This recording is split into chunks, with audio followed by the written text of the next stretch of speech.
దేవునికి మహిమ కలుగును గాక. గుడ్ ఫ్రైడే సందర్భంగా మీ అందరికీ కూడా శుభ శుక్రవార శుభములు తెలియచేస్తూ యేసుక్రీస్తు శిలువ మీద పలికిన 7 మాటలను మనం ధ్యానించుకుందాం. ప్రియులారా, మరి ప్రతి సంవత్సరము ఆయన మన కొరకు మరి పొందిన శ్రమలను, ఇబ్బందులను, కష్టాన్ని మనం గుర్తు చేసుకుంటూనే ఉన్నాం. ప్రతి సంవత్సరం గుడ్ ఫ్రైడే వస్తూ ఉంది. ఆయన పలికిన 7 మాటలు మనం ధ్యానించుకుంటూ ఉన్నాం.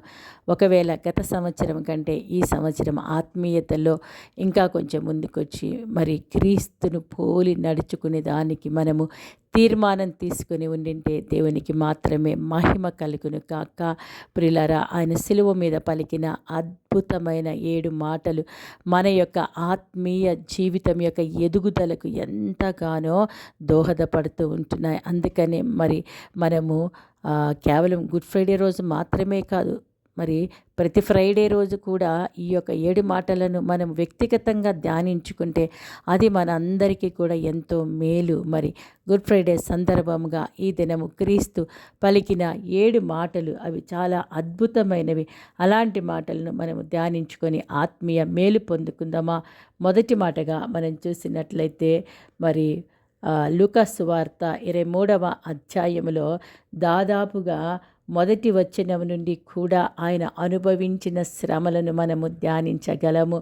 ప్రియులారా, మనం చూసినట్లయితే మరి గురువారము సాయంత్రమే యేసుక్రీస్తు ప్రభువును వారు పట్టుకొని మరి ఆయనను అపహసించి కొట్టి ఆయన ముఖమును కప్పి నిన్ను కొట్టిన వాడెవడో ప్రవచింపుమని ఆయనను అడిగి ఆయనకు విరోధముగా ఇంకను అనేక దూషణ వచనములు ఆడుతూ ఉన్నారు. ఉదయం కాగానే ప్రజల పెద్దలను, ప్రధాన యాజకులను, శాస్త్రులను సభకూడి ఆయనను తమ మహాసభలోనికి తీసుకొని పోయి నీవు క్రీస్తువైతే మాతో చెప్పుమని మరి ఆయనని వేధించడము ప్రారంభించారు. ఆయనైతే నేను మీతో చెప్పిన ఎడల మీరు నమ్మరు అని ఆ యొక్క బాధల మధ్య, వేదన మధ్య, నొప్పుల మధ్యన మాట్లాడుతూ ఉన్నారు.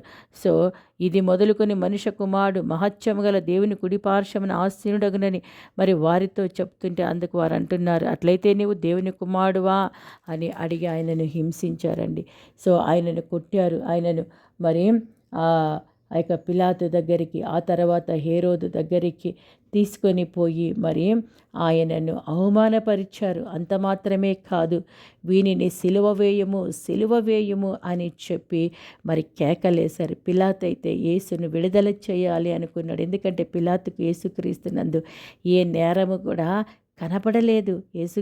పిలాతుకు మాత్రమే కాదు, ఎవ్వరికి కూడా యేసుక్రీస్తు పలానా తప్పు చేశాడని ఎవరు చెప్పలేరు. ఎందుకంటే ఆయన మహాపరిశుద్ధుడైన దేవుడు, పరిశుద్ధుడు అంటూ నిత్యము కొనియాడబడుతూ ఉన్న దేవుడు, లోకాన్ని మరి సవాలు చేసిన దేవుడు. నాలో తప్పున్నదని లేకపోతే నాలో నేరమున్నదని ఎవరైనా రుజువుపరచగలరా అని లోకాన్ని సవాలు చేసిన దేవుడు ఎవరైనా ఉన్నారా? ప్రపంచంలో పాపం లేని దేవుడు అంటే యేసుక్రీస్తు మాత్రమే అని మనము చెప్పగలము. మరి అలాంటి యేసుక్రీస్తు ప్రభువు ఎందుకు మరి ఇన్ని ఇబ్బందులు, ఇన్ని కష్టాలు, ఇన్ని శ్రమలు, ఇంత వేదనను అనుభవించారు అంటే మన పాపముల నిమిత్తమే. ప్రియమైనటువంటి వార్లారా, చూడండి, ఇక్కడ మనం చూసినట్లయితే ఆయన బహుగా అప్పటికే కొట్టబడ్డాడండి. సో ఆయన వీపంత సాళ్ళ వెళ్ళి దున్నబడింది. ఆయనను సిలువకు వేసి ఉన్నారు. మరి కపాలమనబడిన స్థలమునకు వచ్చినప్పుడు అక్కడ కుడివైపున ఒకరిని, ఎడమ వైపున ఒకరిని, మరి 2 నేరస్తులను ఆయనతో కూడా సిలువ వేశారు. వారైతే తప్పులు మరి పాపాలు చేసిన దొంగలుగా ఉంటే నీతిమంతుడైన యేసుక్రీస్తు ప్రభువును, దేవుడైన యేసుక్రీస్తు ప్రభువును వారి మధ్య మరి ఆ కపాలమనబడిన స్థలములో మరి ఆయనను సిలువ వేసి ఉన్నారు. అప్పుడు ఆయనను హింసిస్తున్న, బాధపరుస్తున్న, ఆయన ముఖము మీద ఉమ్మి వేస్తున్న, ఆయనను ఘోరాతిఘోరమైన మాటలతో బాధపరుస్తున్నటువంటి వారిని చూసి ఆయన ఏమంటున్నాడంటే లూకా సువార్త 23వ అధ్యాయం 34వ వచనములో, తండ్రి, వీరేమి చేయుచున్నారో వీరెరుగరు గనక వీరిని క్షమించమని చెప్తూ ఉంటున్నాడు. సో వారైతే ఆయన వస్త్రములను పంచుకొండకే చీట్లు వేస్తూ ఉన్నారు. కానీ చూడండి, యేసుక్రీస్తు మాత్రము తండ్రి వీరేమి చేయుచున్నారో వీరెరుగరు గనక వీరిని క్షమించమంటున్నాడు. అంతగా హింసించి బాధపరిచి రాత్రంతా కూడా ఇబ్బంది పాలు చేసినటువంటి మరి వారిని క్షమిస్తూ ఉంటున్నాడు. యేసుక్రీస్తు అంటేనే క్షమాపణ కదా ప్రియమైనటువంటి వాళ్ళారా. ఆయన దేవుడై ఉన్నాడు. ఆయనని హింసించిన బిడ్డలను క్షమించడానికే, ఆయనను ఘోరాతి ఘోరముగా శిక్షించిన వారిని క్షమించడానికే యేసుక్రీస్తు ప్రభువారు ఈ లోకానికి వచ్చారు. కాబట్టి వారికైతే తెలియడం లేదు, మేము లోకరక్షకుడైన యేసుక్రీస్తు ప్రభువుని, సృష్టికర్త అయిన యేసుక్రీస్తు ప్రభుని మేము సిలువ వేస్తూ ఉన్నాం, ఇలాంటి ఇబ్బందుల పాలు చేస్తున్నామని వారికి అర్థం కావడం లేదు. వారి మనోనేత్రాలు వెలిగింపబడలేదన్నమాట. దానికి వారి అవకాశం కూడా ఇవ్వడం లేదు. యేసుక్రీస్తు ప్రభువు ఆయన రాజు అయి ఉన్నాడని వారు తెలుసుకొని మరి యూదుల రాజు అని కూడా ఆయన మీద మరి వ్యంగ్యంగా వారు ఒక ఆ యొక్క మాటను కూడా అక్కడ రాశారు. కానీ ఆయనను రాజుగా అంగీకరించలేదు, మెస్సయ్యగా ఆయనను స్వీకరించకపోగా ఆయనను కొడుతూ ఉన్నారు, ఆయనను నిందిస్తూ ఉన్నారు. మరి నిజంగా యేసుక్రీస్తు ప్రభువారు మరి వారిని క్షమిస్తూ ఉంటున్నాడు. క్రైస్తవులమైన మనము క్రీస్తుని బట్టి మనము తెలుసుకోవలసినటువంటి విషయము ఏంటి అంటే క్షమాపణ హృదయాన్ని మనము కలిగి ఉండాలి ప్రియులారా. మరి ఒకని ఎడల ఒకరము మనము క్షమాపణ హృదయాన్ని కలిగి ఉండాలి అని ఈ యొక్క వాక్యాన్ని బట్టి మనము మరి ధ్యానించగలము. మత్తయి సువార్త 6వ అధ్యాయంలో కూడా మనం చూసినట్లయితే మరి ప్రభు నేర్పించినటువంటి ప్రార్థనలో మనకు తెలుసు కదండి. యేసుక్రీస్తు ప్రభు వారి శిష్యులతో మరి ప్రార్థన నేర్పిస్తూ ఆయన ఏమంటూ ఉన్నాడంటే 6వ అధ్యాయంలో చూడండి 13, 14 వచనాల్లో, మమ్మల్ని శోధనలోనికి తేక దుష్టుడి మమ్మల్ని తప్పించుము, మనుషుల అపరాధములను మీరు క్షమించిన ఎడల మీ పరలోకపు తండ్రియు మీ అపరాధములను క్షమించును కదా. మరి మనకు ఎవరైతే లేకపోతే మన ఎదుట ఎవరైతే అపరాధం చేస్తారో, పాపాలు చేస్తారో, మనల్ని ఇష్టానుసారంగా తిడుతారో, కొడతారో అలాంటి వారినంట మనం ఏం చేయాలి? క్షమించాలి కదండి. సో మనుషుల అపరాధములను మీరు క్షమించిన ఎడల మీ పరలోకపు తండ్రియు మీ అపరాధములను క్షమించును కదండి.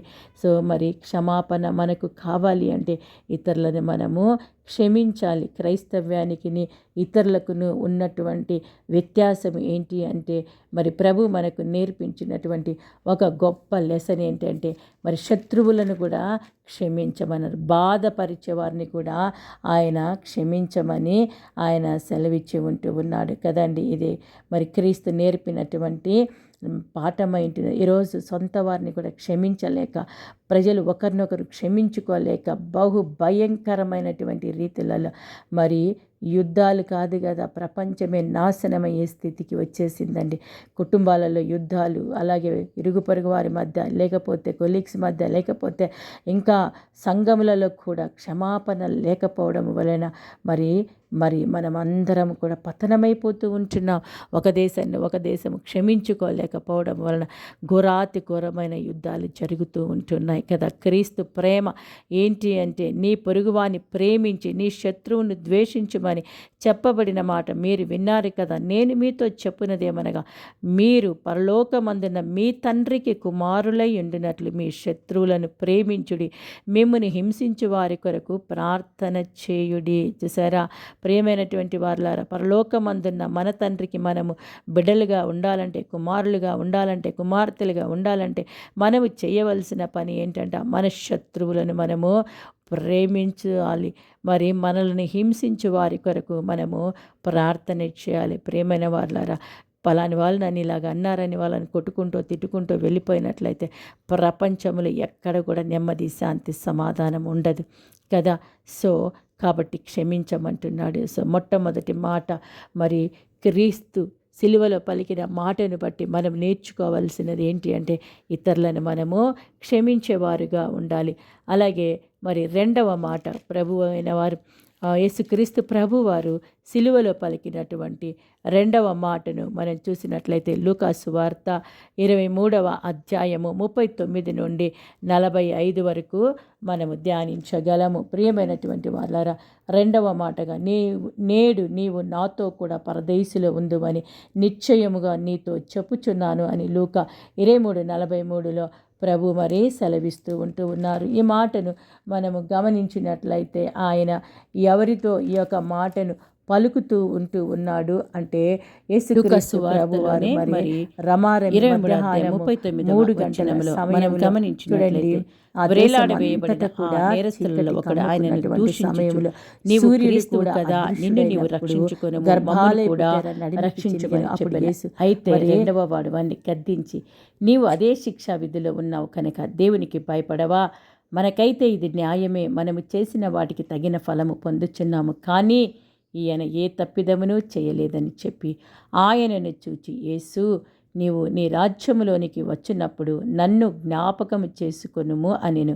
అందుకైన వానితో, నేడు నీవు నాతో కూడా పరదేశులో ఉందువని నిశ్చయముగా నీతో చెప్పుచున్నాను. చూసారా, మరి వేలాడవేయబడిన ఆ నేరస్తులలో ఒకడైతే ఆయనను దూషిస్తూ ఉంటున్నాడు. నీవు క్రీస్తువు కదా, నిన్ను నీవు రక్షించుకో, మమ్మల్ని కూడా రక్షించు అంటుంటే రెండవ వాడిని గద్దించేస్తూ ఉన్నాడు. నీవు అదే శిక్షావిధిలో ఉన్నావు కదా, దేవునికి భయపడవా? చూసారా, ఇక్కడ ఆ యొక్క రెండవ దొంగ ఏమంటున్నాడంటే దేవునికి భయపడవా అంటున్నాడు. ఒక దొంగ అయ్యుండి ఆయన ప్రక్కన ఉన్నది దేవుడు అని గ్రహించాడు. ప్రియులారా, ఈ రోజులలో యేసుక్రీస్తు ప్రభువును దేవుడిగా అంగీకరించక ఎంతోమంది పొరబడుతున్నారు, మోసపోతూ ఉన్నారు. దేవునిగా ఆరాధించలేకపోతూ దేవుణ్ణి అంట నానా విధాలైనటువంటి రూపాలుగా చేసుకొని సత్యమైన దేవుణ్ణి, సృష్టికర్త అయినటువంటి దేవుణ్ణి పక్కన పెట్టేసి వాళ్ళు ఏం చేస్తున్నారంటే అన్నిటికీ దేవుని రూపము మనుషుని వదులుకొని అన్నిటికీ దేవుని రూపాన్ని ఇస్తూ ఉన్నారు. కానీ దేవునికి మాత్రము దేవుని రూపాన్ని ఇవ్వడం లేదు, దేవునిగా స్తుతించడం లేదు, అంగీకరించడం లేదు. ఇక్కడ ఒక దొంగ మరి ఏమంటున్నాడు అంటే, నీవు అదే శిక్షా విధిలో ఉన్నావు కనుక దేవునికి భయపడవా? మన ప్రక్కన ఉన్నది దేవుడు, మరి ఆయన మహోన్నతుడు, ఆయనకు ఒక రాజ్యం ఉంది, ఆయన పరలోక రాజ్యాన్ని ఏలుతున్న దేవుడు, భూలోకానికి కూడా ఆయన న్యాయాధిపతిగా, ఆయన రాజుగా ఉంటూ ఉన్నాడు. కానీ మన పాపముల కొరకు మరి ఆయన శిక్ష పొందుతున్నాడు. కాబట్టి నువ్వు దేవునికి భయపడవా అంటూ మనకైతే ఇది న్యాయమే. చూసారా, మరి వాడు దొంగగా ఉండి కూడా, నేరస్తుడిగా ఉండి కూడా, న్యాయం నెరిగిన వ్యక్తిగా ఉంటూ ఉన్నాడు. మనమైతే తప్పు చేసాం, అందుకనే మనం మరి న్యాయపరంగా చూస్తే మనకి ఈ శిక్ష న్యాయమే, మనం చేసిన వాటికి తగిన ఫలము పొందుచున్నాము. కానీ ఈయన ఏ తప్పిదమును చేయలేదని చెప్పి ఎంత ఎక్సలెంట్గా చెప్తున్నాడు కదండి. ఆయన దేవుడని, ఆయన ఏ తప్పిదము చేయలేదు అని మరి ఆయనను చూచి అంటున్నాడు కదా, యేసు నీవు నీ రాజ్యములోనికి వచ్చినప్పుడు నన్ను జ్ఞాపకము చేసుకొను అంటున్నాడు. యేసయ్యకు ఒక రాజ్యం ఉందని, అది నిరంతరం ఉండే రాజ్యమని, ఆ రాజ్యములో మరి నిత్యము ఆయనతో ఉండవచ్చునని మరి ఆ దొంగ ఏమంటున్నాడంటే, యేసు నీవు నీ రాజ్యములోనికి వచ్చినప్పుడు నన్ను జ్ఞాపకం చేసుకోయ్యా అని ఎంతో దీన మనసుతో ప్రభు దగ్గర మొరపెట్టుకుంటూ ఉన్నాడు. అదండి.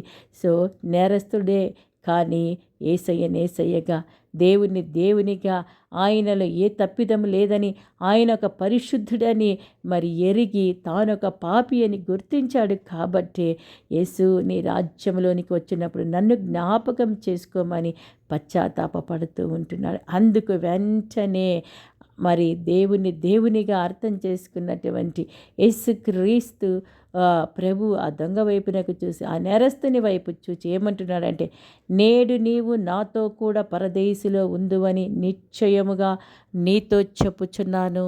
అవును, నేరస్తుడు తప్పును ఒప్పుకున్నాడు, దేవుడిగా చూశాడు, ఎక్కడ ఉండాలని ఇష్టపడుతూ ఉంటున్నాడు, అది యేసయ్య గ్రహించి ఉంటూ ఉన్నాడు. మరి అతడు ఏమంటున్నాడంటే, మనకైతే ఇది న్యాయమే, వారి తప్పును వారు ఒప్పుకున్నాడు కదా అండి. మనం చేసిన దానికి తగిన ఫలము పొందుచున్నాము కదా. ఈరోజు మరి నేను చేసుకున్న తప్పును బట్టి, పాపమును బట్టి నేను ఈ స్థితిలో ఉన్నాను. యేసుప్రభు మరి నన్ను విడిచిపెట్టలేదు. ఆయనైతే దేవుడే, ఆయన యొద్దకు వస్తే నేను దీవించబడతాను, ఆశీర్వదించబడతాను, ఆయనలో తప్పేమి లేదు, తప్పంతా నాలో ఉంది అని మన తప్పులను మనం సరిచేసుకొని దేవునిగా అంగీకరించి ఆయన యొద్దకు వస్తే ఆ నేరస్తుని క్షమించి పరలోక రాజ్యానికి, పరదేశుకు చేర్చుకున్న ఆ యేసయ్య నన్ను కూడా చేర్చుకుంటాడు.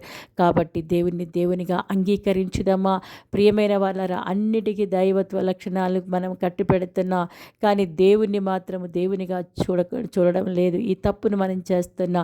ఈ తప్పును మరి మన యొక్క కుటుంబాలలో జరుగుతున్న వాటికి నిజంగా ఏది కారణమని మనము గుర్తెరిగి మరి ఆయన యొద్దకు వచ్చి మనము చేసిన వాటికి తగిన ఫలము మనము పొందుచున్నాము అని ఎరిగి మరి ఏ తప్పిదమును చేయలేని దేవాతి దేవుని పాదాలు పట్టుకొని నా తప్పులు క్షమించు ప్రభా అని అడిగినప్పుడు ఆయన నిశ్చయముగా నా తప్పులను ఆయన క్షమించగల సమర్థుడై ఉంటున్నాడు. మరి దొంగ అంత ఉన్నతమైన రీతిలో దేవుని యొక్క మరి రక్షణను చివరి సమయంలో కూడా పోగొట్టుకోకుండా పొందుకున్నాడు. ఈరోజు దేవుడు నీకు సమయం ఇచ్చింటుండగా ఈ కృపాయుగము ముగియక ముందే ప్రియ సహోదరి సహోదరుడా, ప్రభు యొక్క రాకడకు ముందుగానే ప్రభు నిన్ను హెచ్చరిస్తూ ఉంటే నీవెవరివో గుర్తెరిగి, నీ పాపాలేంటో గుర్తెరిగి అవి విడిచిపెట్టుకొని రక్షణకర్త అయిన దేవాతి దేవుడైన యేసుక్రీస్తు ప్రభువు దగ్గరికి మనం వస్తే మన పాపములు క్షమించి నిత్యరాజ్య వారసులుగా ఆయన మనలకు కృపనిస్తాడండి యేసుక్రీస్తు ప్రభువారు. మరి సిలువలో పలికినటువంటి 3వ మాటను మనం గమనించినట్లయితే యోహాను సువార్త 19వ అధ్యాయంలో ఇక్కడ మరి మనము చూడగలము. 25వ వచనం నుండి చూసినట్లయితే, ఆయన తల్లియు ఆయన తల్లి సహోదరియు క్లోప భార్య అయిన మరియయు మగ్దలేనే మరియయు యేసు సిలువ యొద్ద నిలుచుండిరి. యేసు తన తల్లియు తాను ప్రేమించిన శిష్యుడును దగ్గర నిలుచుండుట చూచి, అమ్మా ఇదిగో నీ కుమారుడు అని తన తల్లితో చెప్పెను. తరువాత శిష్యుని చూచి, ఇదిగో నీ తల్లి అని చెప్పెను. ఆ గడియ నుండి ఆ శిష్యుడు ఆమెను తన ఇంట చేర్చుకుని. ఇక్కడ యేసుక్రీస్తు ప్రభు ఒక కుమారునిగా ఆయన బాధ్యతను నెరవేర్చుకుంటూ ఉన్నాడు. ప్రియమైనటువంటి వాళ్ళారా, మరి మరియకు యోసేపుకు మరి ఎంగేజ్మెంట్ అయినప్పుడు వారేకము కాక మునుపు పరిశుద్ధాత్మ దేవుని యొక్క కృపచేత సర్వోన్నతుని శక్తి మరియ గర్భంలోకి రావడం వలన అక్కడ యేసుక్రీస్తు ప్రభువారు ఆ గర్భములో మరి మానవ శరీరాన్ని దాల్చుకున్నారు. సో పరలోకము నుండి భూలోకమునకు వచ్చినటువంటి యేసుక్రీస్తు ప్రభువుకు మొట్టమొదటిగా తన గర్భాన్ని ఇచ్చి, లోకం ఏమనుకున్నా పర్వాలేదు, లోక రక్షకుడికి నేను జన్మను ఇస్తాను అని చెప్పి ముందుకొచ్చి, నేను చనిపోయినా పర్వాలే, రాళ్లతో కొట్టి నన్ను చంపినా పర్వాలేదు, ఇదిగో ప్రభుదాసురాలను నీ మాట చొప్పున నాకు జరుగునుగాక అనే ధైర్యముతో తన గర్భాన్ని ఇచ్చినటువంటి ఆ యొక్క తల్లిని ఆయన మర్చిపోలేదు. ప్రియులారా, తనను చేర్చుకొని తనను పెంచి ఒక కుమారుడిగా పెంచినటువంటి తల్లికి మరలా ఒక కుమారుడిగా ఆయన చేయవలసిన బాధ్యత ఏదో చేస్తున్నాడు. ఈ తల్లి కుమారుని ఎంతో జాగ్రత్తగా పెంచిందండి. సో అలాగే కుమారుడు కూడా తన బాధ్యతను గుర్తెరుగుతున్నాడు. ఈరోజు మరి తల్లి గర్భముల పిండంగా ఏర్పడినది మొదలుకొని నువ్వు గర్భములో ఉన్నావని గుర్తెరిగి, ఈరోజు నీ వయసు ఎంతైనా పర్వాలే, మరి నీ కొరకు తన ప్రాణాన్నే మరి బదులుగా పెట్టి నీకు జన్మనిచ్చి నిన్ను పెంచి పెద్ద చేసిన తల్లిని ఎంతవరకు గౌరవిస్తూ ఉంటున్నావో ఈ వాక్యాన్ని బట్టి మనము మరి గుర్తు చేసుకోవాలి. భార్య మాట వినో, భర్త మాట వినో, పిల్లల మాట వినో, ఇరుగు పొరుగు మాట వినో, లేకపోతే ఇంకా నీ హృదయంలో కలిగే ఆ పాపమును బట్టి నీ తల్లినో తండ్రినో నీ యొక్క మదర్ ఇన్లానో ఫాదర్ ఇన్లానో అంటే నీ అత్తగారినో మామగారినో ద్వేషిస్తూ ఉన్నావేమో. ప్రియ సహోదరి సహోదరుడా, ప్రియ యవన బిడ్డ, ప్రియ చెల్లి తమ్ముడు, నిజంగా నీ తల్లిని నువ్వు ప్రేమించబద్ధుడు వహించి ఉన్నావు. ఎందుకంటే వారి రక్తాన్నే మనలో ప్రవహింపచేశారు. సో వారి ప్రాణాన్నే మనకు ప్రాణముగా ఇచ్చారు.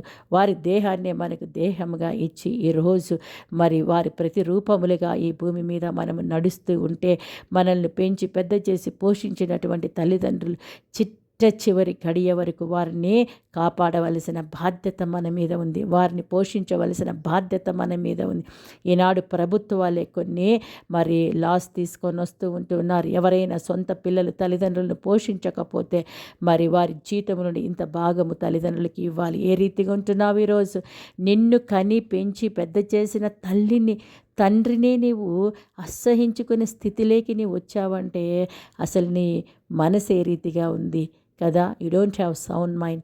కదా, సౌండ్ మైండ్ ఉన్నటువంటి వాళ్ళు కదా అండి, ఎవ్వరు కూడా తల్లిదండ్రులను తృణీకరించారు, కృతజ్ఞత కలిగి ఉంటారు. ప్రియమైన వాళ్ళారా, మరి యేసుప్రభు పుట్టిన తర్వాత మరి యొక్క యోసేపుకు మరలా వారి తల్లిదండ్రులుగా నలుగురు కుమారులకు వారికి జన్మనిస్తారు. నా తమ్ముళ్ళు చూసుకుంటారులే అని, మరి నాకెందుకులే ఇంత శ్రమ, నేను వచ్చాను నా పని ముగించుకొని వెళ్తూ ఉన్నానని ఆయన అలాగే వెళ్ళిపోలేదు. తన తల్లి ఎడల మరి ప్రేమతో, అమ్మా ఇదిగో నీ కుమారుడు అని చెప్పి తను అధికంగా ప్రేమించిన కుమారుని వైపు చూపించి, మరి ఇదిగో నీ కుమారుడు అని చెప్పి అలాగే తను ప్రేమించినటువంటి మరి ఆ శిష్యుని వైపు చూసి, ఇదిగో నీ తల్లి, చక్కగా చూసుకో, నేను ఎలా చూసుకున్నానో నా తల్లిని అంతకంటే చక్కగా చూసుకో అని చెప్పి బాధ్యతాయుతమైన కుమారుడిగా ఉంటున్నాడు. ఈరోజు బాధ్యతాయుతమైన క్రైస్తవ కుమారునిగా, క్రైస్తవ కుమార్తెగా నువ్వు వింటూ ఉన్నావా? నీ తల్లిదండ్రులు ఎవరికో అప్పగించేసి వాళ్ళు పెంచుకుంటారులే, వాళ్ళు చూసుకుంటారులే అని, లేకపోతే ఏదో ఇంత డబ్బు పడేస్తే సరిపోతుందిలే, వాళ్ళు నన్ను ఇలాగే చూసుకోలేదు కదా, మరి నేను వారిని మంచిగా చూసుకోవాలి కదా, వారు దగ్గరుండి నాకు అన్నీ చేశారు కదా.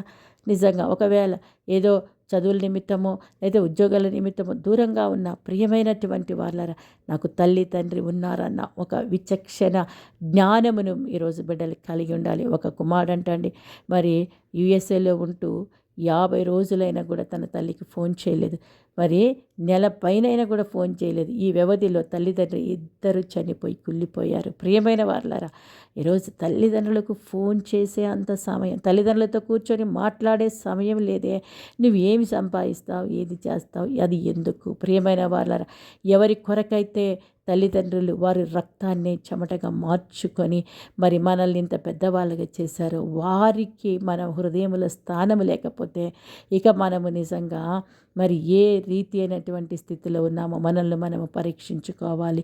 బైబిల్ గ్రంథము మరి ఏమని చెప్తుందంటే, పిల్లలారా ప్రభునందు మీ తల్లిదండ్రులకు విధేయులై ఉండుడి, మీకు మేలు కలుగునట్లు మీ తల్లిని తండ్రినే సన్మానించండి, వారిని గౌరవించండి, వారి మాట వినండి, అప్పుడు మీరు భూమి మీద దీర్ఘాయుష్మంతులు అవుదురని ఎఫెసీయులకు రాసిన పత్రిక 6వ అధ్యాయం 1 నుండి 3 వచనాలలో మనం చూసుకుంటాం. కాబట్టి తల్లిదండ్రులకు విధేయులైండి, వారిని గౌరవించి మరి యేసుక్రీస్తు వలె వారిని బాధ్యతాయుతమైన వారిని చేతులకు అప్పగించడమో లేకపోతే బాధ్యతగా వారిని చూసుకోవడమో మనం చేసినట్లయితే నిశ్చయముగా దీర్ఘాయుష్ని మనము పొందుకుంటాం. ప్రియమైనటువంటి వారులారా, సో 4వదిగా మనం చూసినట్లయితే యేసుక్రీస్తు ప్రభు వారు శిలువ మీద పలికినటువంటి 4వ మాట మత్తయి సువార్త 27వ అధ్యాయము 46వ వచనంలో మనం చూసినట్లయితే, నా దేవా నా దేవా నన్నెందుకు చెయ్యి విడిచితివి అని మరి తండ్రితో మొరపెట్టుకుంటూ ఉన్నాడు.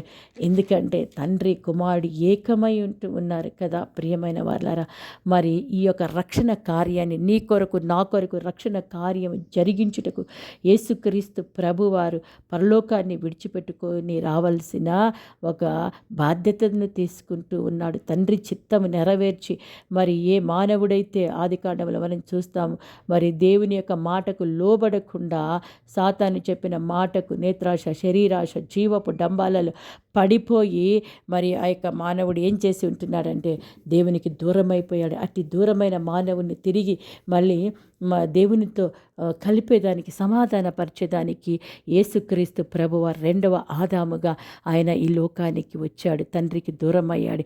ఎందుకంటే యెషయా గ్రంథం 59:1-2 వచనాలు చూస్తే, మరి మన పాపములు మన దోషములు దేవునికి అడ్డుగా రావడము వలన ఆయన యొద్దకు మన ప్రార్థన వెళ్ళడం లేదు. మరి మన పాపములు దోషములు యేసుక్రీస్తు మీద పడినప్పుడు తండ్రి అయిన దేవుడికి కుమారుడైన యేసుక్రీస్తుకు గ్యాప్ అనేది ఏర్పడ్డది. సో దేవుడు మరి మన అందరి దోషములను ఆయన మీద వేటుగా ఆయన చెయ్యి విడిచిపెట్టి ఉంటూ ఉన్నాడు. మరి ఈరోజు పరిశుద్ధుడైన దేవుడు చూడలేనంత పాప భారం యేసుక్రీస్తు మీద పడిపోయింది. ఆయన ఆ శిక్షను అనుభవిస్తుంటే తండ్రి అయిన దేవుడు చూడలేకపోయాడు. అందుకని ఆ పరిస్థితిని గుర్తెరిగి తండ్రి చేత కూడా నేను విడువబడినాను అని గ్రహించినటువంటి యేసుక్రీస్తు ప్రభువారు మధ్యాహ్నము మొదలుకొని 3 గంటల వరకు ఆ దేశం అంతటను చీకటి కమ్మి ఉంటుండగా ఇంచుమించు 3 గంటలప్పుడు యేసయ్య ఏమంటున్నాడంటే, ఏలి ఏలి లామా సబక్తాని అని అరేమిక భాషలో మరి ఆయన ఈ రీతిగా కేకలు వేస్తూ ఉంటే చుట్టుపక్కల ఉన్న వారందరూ ఆయనని ఎగతాళి హేళన చేశారు. కానీ ఆయన హృదయ వేదనతో మరి ఈ మాటలు పలికి ఉంటూ ఉన్నాడు. ప్రియమైన వాళ్ళారా, ఒక సాధారణ మానవునిగా యేసుక్రీస్తు ప్రభువారు మరి శరీరధారిగా వచ్చి ఆ హింసలు బాధలు అనుభవించడం అది మరి చిన్న మాట కాదు ప్రియమైన వాళ్ళరా. మరి అందుకని ఈ మాట ఆయన పలికి ఉంటున్నాడు. ఈ మాట నీ కొరకు నా కొరకు తండ్రి నుండి దూరం అయిపోయి మన దోషములను ఆయన మీద వేసుకొని ఆయన పలికిన మాట. 5వ మాట మనం చూసినట్లయితే యోహాను సువార్త 19వ అధ్యాయం 28వ వచనము, నేను దప్పిగొనుచున్నాను అంటూ ఉన్నాడు. ప్రియులారా, అప్పటికే మరి ఆయన శరీరంలో ఉన్న ఆ యొక్క నీరు శాతం అంతా పోయింది, అంత రక్తము ఏరులై పారుతూ ఉంది. ఇంకా కొంచెం కూడా నీటి శాతము తన యొక్క శరీరంలో లేనే లేదు. అలాంటి భయంకరమైన స్థితులలో యేసుక్రీస్తు ప్రభువారు మరి నేను దప్పికొనుచున్నాను, ఈ దప్పిక మరి నిజంగా మరి నేను ఇచ్చు నీళ్ళు త్రాగువాడు ఎప్పుడు దప్పికొనడని సమరయ స్త్రీతో చెప్పినటువంటి దేవుడు. మరి అలాగే యోహాను సువార్త 4:14లో నేనిచ్చు నీళ్లు నిత్య జీవమునకే నీలో ఊరేడి నీటి బుగ్గగా ఉండునని వాగ్దానము చేసినటువంటి దేవుడు. మరి మనం చూసినట్లయితే తీయబడిన ఊటగా ఉన్నటువంటి దేవాతి దేవుడు నిజంగా ఆయన ఎన్నో జీవజల రాశులను ఉద్భవింపజేసిన దేవుడు. సముద్రము దానిలో ఉన్న సమస్తాన్ని సృష్టించినటువంటి దేవుడు, నదులు, సాగరాలు మరి అవన్నీ ఆయన చేత సృష్టింపబడి ఉంటుండగా నేను దప్పికొనుచున్నాను అంటుండే. ఎందుకు ఈ దప్పిక అంటే నిజంగా ఆయన ఫిజికల్ వాటర్ కొరకు కాదు, ఆత్మల రక్షణ కొరకు ఆయన దప్పికొంటున్నాడు. అందుకని సమరయ స్త్రీ దగ్గరికి ఆయన వెళ్ళి నేను దప్పికొనుచున్నానంటే ఆవిడంటది, యూదుడివైన నీవు నన్ను అడగడం ఏంటయ్యా అని. ఆ తర్వాత ఆవిడ యొక్క తప్పులు పాపాలు తెలియపరచబడినప్పుడు అయ్యో మెస్సియాను నేను కనుగొన్నానని తన ఊరిలోకి వెళ్ళి ఆ సుకార గ్రామస్తులందరికీ తెలియచేసినప్పుడు వారందరూ వచ్చి ఆయన మాటలు విని ఈయన నిజముగా లోకరక్షకుడని గుర్తించి వారు ఏం చేశారంటే రక్షించబడ్డారు. అదే ఆయన దాహం. ఈరోజు అనేకులు నశించిపోతున్నారు. కోట్లాది మంది ప్రజలు మరి రక్షకుడైన యేసుక్రీస్తుని ఎరగక నశించిపోతున్నారు. అట్టి వారి కొరకు ఆయన ఇంకా నేను దప్పిక కొనుచున్నాను అంటుండగా, ప్రియులారా, నీ కుటుంబీకులను, నీ ఇరుగు పొరుగు వారిని, నీ దేశస్తులను రక్షించుకొని యేసయ్యా ఇదిగో నీ దాహాన్ని నేను తీరుస్తాను అన్న ఆ మాటను నీవు యేసుక్రీస్తు ఎడల నెరవేర్చడానికి సిద్ధంగా ఉన్నావా? ప్రియమైన వాళ్ళారా, ఆయన సిలువ మీద పలికిన మరి 6వ మాట యోహాను సువార్త 19వ అధ్యాయం 30వ వచనం సమాప్తమైనది అని సెలవిస్తూ ఉంటున్నాడు. అందుకే అప్పటికే సమస్త కార్యాన్ని చేశాడు. ఆరంభంలో సృష్టిని చేసిన దేవుడు సృష్టి పడిపోగా తిరిగి ఆ సృష్టినే మరి తిరిగి కట్టుటకు నిజంగా ఆయన అనేక మంది ప్రవక్తలను, రాజులను అందరినీ పంపించి చూశాడు. కానీ ప్రయోజనం లేదు. తానే తిరిగి లోకానికి వచ్చి తండ్రి అయిన దేవుడు మరి ఆదికాండము 3:15లో సెలవిచ్చిన ప్రకారము స్త్రీ సంతానముగా ఆయన ఈ లోకానికి వచ్చి రక్షణ కార్యాన్ని మరి మన నిమిత్తము ఆయన కొనసాగించాడు. ఆయన కొట్టబడ్డాడు, ఈడువబడ్డాడు, మన పాపమంతా తన మీద వేసుకున్నాడు, ధర్మశాస్త్రాన్ని నెరవేర్చాడు.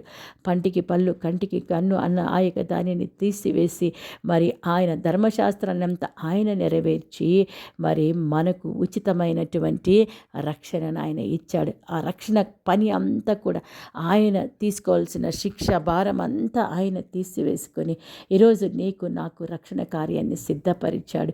తన అమూల్యమైన రక్తాన్ని కార్చాడు. ప్రియమైనటువంటి వారులారా, ఆయనకు అప్పగింపబడిన పనిని పూర్తి చేశాడు. అద్భుతాలు చేశాడు, ఆశ్చర్య కార్యాలు జరిగించాడు, సువార్తను బోధించాడు, యేసుక్రీస్తు యొక్క నియమమును ఆయన తెలియచేశాడు.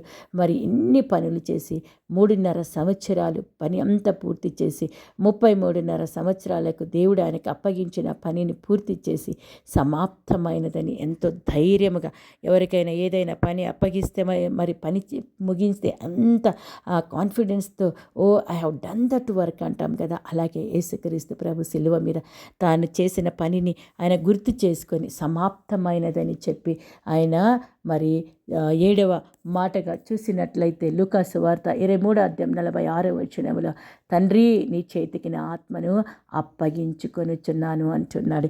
పని అంత పూర్తి చేసిన తర్వాత దేవాతి దేవుడు మరి ఆయన పని అయిపోయింది భూమి మీద. కాబట్టి తండ్రి నీ చేతికి నా ఆత్మను అప్పగించుకొనుచున్నాను. అవును, తన పని పూర్తి చేసుకొని మరి గొర్రెలకు నిత్య జీవం ఇచ్చేదానికి, సమృద్ధి అయిన జీవితం ఇచ్చేదానికి మనలందరినీ తన అమూల్యమైనటువంటి రక్తంతో కడిగి శుద్ధి చేసి మరి తండ్రి నియమాన్ని, తండ్రి యొక్క మరి చిత్తాన్ని నెరవేర్చి చివరిగా తన యొక్క ఆత్మను ప్రభు మరి దేవాతి దేవునికి అప్పగించుకుంటున్నాడు. ఈరోజు నీకు నాకు అప్పగించిన పని మరి మనం గుర్తెరుగుతున్నామా?